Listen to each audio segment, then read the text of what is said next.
Em tên là Hằng. Em là Yến Hằng. Em tên là Huy. Em tên là Phan. Hôm nay em là Long. Hôm nay em là Long.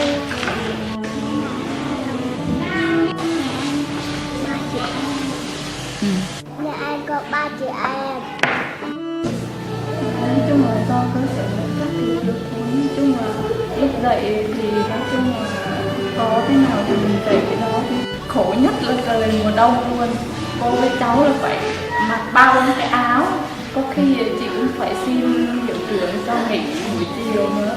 Tại vì trời mùa đông nó lạnh mà với lại cửa sổ thì không có. Thế nói chung là các em thì ham học lắm. Dù trời mưa hay trời lạnh gì đây cũng đi.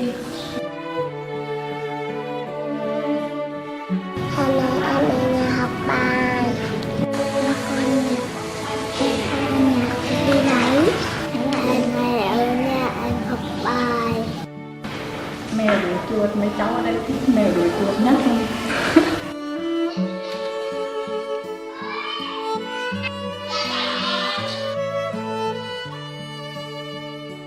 Em không biết. Em không biết.